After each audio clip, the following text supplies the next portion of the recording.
Hello everyone, जय श्री राम, जय माता की। कैसे हैं आप? आई होप कि आप सब ठीक होंगे। और दिल्ली में अब थोड़ी सी सर्दी पड़ने लग गई है। थोड़ी सी क्या, तो ठंड पड़ने ही लग गई है ना। कल रात तो काफी ठंड लग रही थी, महसूस होने लगी है ठंड। तो ठंड से बचिए और ठंड का आनंद भी लीजिए। अच्छा खाइए, हरी सब्जियां खूब आती हैं, उनका आनंद लीजिए, जैसे मेथी, पालक। और अब देखिए थोड़ी थोड़ी सूजन, क्योंकि कल काम ज्यादा था। आज आंखों में मेरी सूजन फिर आ रही है। आप देख सकते हो, जिस दिन भी मुझे ज्यादा काम करना पड़ता है, ये इस तरीके से बैग बन जाते हैं मेरी आंखों के नीचे। लेकिन काम करना भी जरूरी है। और काम से क्या होता है, आप थोड़े एक्टिव रहते हैं कहीं ना कहीं। अगर आपका दिमाग, कहते हैं, ये किसी ने सही कहा है, खाली दिमाग शैतान का घर होता है। तो ये किसी ने सही बात कही है। तो इसलिए आप अपने आप को एक्टिव रखिए। आज शायद हम लोगों को क्विज के लिए लाइव करना है, तो उधर हम तैयारी कर रहे हैं। एक जगह स्पेस बना रहे हैं कि वहां करेंगे।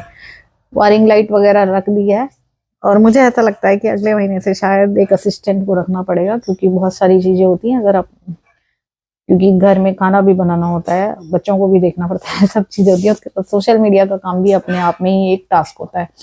उसको भी पूरा करने के लिए आपको टाइम देना ही पड़ता है। तो यही है सब। और कल शायद हम लोग, देखिए, अगर बिहारी जी के या द्वारकाधीश के दर्शन करने हम जा सकते हैं। और डैडी का कल शायद कुरुक्षेत्र का प्रोग्राम है, गीता महोत्सव, क्या बोलते हैं, गीता जयंती बोलते हैं, उसमें डैडी तो उसमें जाएंगे। और हम लोग शायद हो सकता है कि मथुरा की तरफ जाएं, थोड़ा सा आउटिंग के लिए, क्योंकि काफी टाइम हो गया था द्वारकाधीश गए हुए। अभी मैंने 2 रील्स बनाई हैं अपनी, और बस खाना खाने के बाद हो सकता है लाइव रखा जाएगा डैडी का, क्योंकि काफी समय से व्यूअर्स बोल रहे हैं कि वो लाइव नहीं आए हैं। तो उनका अगर मन करेगा तो उनको लाइव लेकर आएंगे हम। कल किसी ने मुझसे कमेंट करके बोला था कि अगर हमको यूट्यूब पे काम करना है या फेसबुक पर ब्लॉग बनाना है। मैंने उस दिन भी बोला था, कुछ लोग ब्लॉग को ब्लॉग बोलते हैं। तो ब्लॉग एक अलग चीज होती है, ब्लॉग एक अलग चीज होती है, दोनों में फर्क होता है। तो किसी ने कल कमेंट करके बोला था कि क्या क्या एक्सेसरीज चाहिए होती हैं यूट्यूब की वीडियोस या फेसबुक की वीडियो बनाने के लिए। तो पहली बात मैं आपको बता दूं, वीडियो तो एक ही बनता है जो कि शेयर होता है आपके यूट्यूब पे भी, आपके इंस्टा पे भी। और इंस्टा पे लंबे वीडियो ऐसे जाते हैं, लेकिन लेके कम जाते हैं। तो एक्सेसरीज के लिए बोला था, इसके लिए मैं किसी दिन ना स्पेशल एक वीडियो बनाऊंगी, बताऊंगी आपको कि क्या क्या चीजें चाहिए होती हैं। और स्पेशल अगर आप नए यूट्यूबर हैं या नए सोशल प्लेटफॉर्म पे उतरे हैं, तो आपको कोई खर्चा करने की जरूरत नहीं है। घर में भी कुछ साधन होते हैं जिनसे आप कर सकते हैं। जब हमने भी ये काम शुरू किया था, तो मेरे पास भी कोई बहुत सारे साधन नहीं थे। मैंने अपने ही जो मेरे पास साधन हुआ करते थे, मैं तो उनमें से थी कि एक के ऊपर एक स्टूल रख के भी मैंने वीडियोस बनाए हैं। सही बता रही हूँ मैं। और मेरी तो ये लाइन भी नहीं थी, लेकिन वो था कि एक लाइन पकड़ ली और इसी को पकड़ते पकड़ते चलते रहे। ठोकरें भी बहुत खाई, लेकिन ये था कि क्योंकि एक ही राह पर चल रहे थे, तो वो ट्रिक आ गई थी, वो टेक्निक आ गई थी। तो आप बस अगर काम करते हैं तो एक ट्रैक पे अगर आप चल रहे हैं, तो ये मत सोचिए कि मेरे पास सारे साधन होंगे, मैं तभी कोई काम कर सकता हूँ। अगर आपको यूट्यूबर बनना है, और सबसे पहली चीज, अगर आप यूट्यूबर या फेसबुक या बनना है आपको फेसबुक या बनना है आपको, तो सबसे पहले सहनशील होना चाहिए। ये मत सोचिएगा कि मैं आज आ गया और मेरी वीडियो वायरल हो जाएगी आते के साथ ही।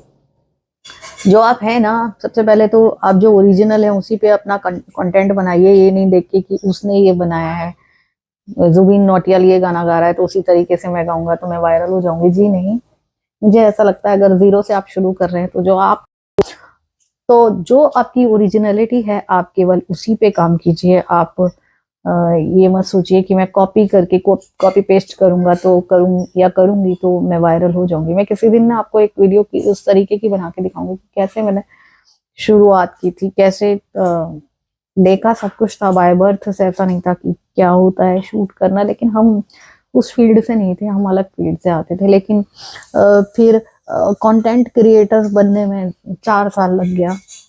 और इन 4 सालों में हेल्थ ने भी कई बार जवाब दिया, लेकिन जब भी लगा कि अब ठीक है, तो दोबारा से उसी ट्रैक पर आए। क्योंकि जब बच्ची ये छोटी थी, तब अपना जो प्रोफेशन था उसको छोड़ना पड़ा था।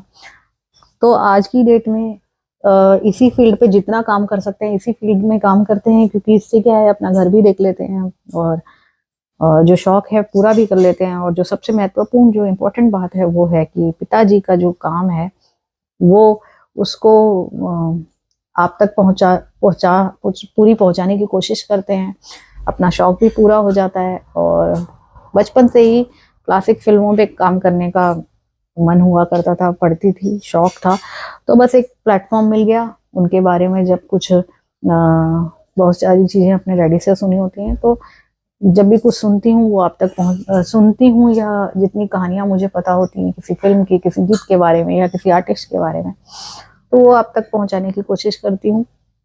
लेकिन फिर वही बात कि ट्रैक एक ही रखा, इसीलिए वो टेक्निक आ गई, वो ट्रिक आ गई, और थोड़ा थोड़ा कहीं ना कहीं सफल हुए। और जिसमें आप लोगों का सबसे ज़्यादा साथ था, वरना तो आप लोगों को पता है पीछे बड़े बड़े पेज भी हमारे हैक हो गए और तगड़ा सेटबैक था। 5-5.5 लाख का पेज हैक हो जाना कोई बड़ी बात, छोटी बात नहीं होती है।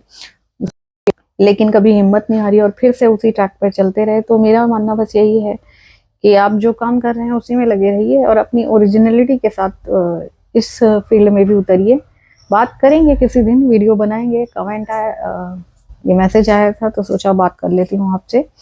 तो कोई बहुत ज़्यादा साधन की ज़रूरत नहीं होती है, जितने आप हैं उन्हीं से सफिशिएंट से आप करिए, मेहनत कीजिए और अपना जो जिस लाइन को आप दिखाना चाहते हैं उसको दिखाइए, कॉपी पेस्ट मत कीजिए। चलिए अब चलते हैं, टेक केयर, बाय बाय।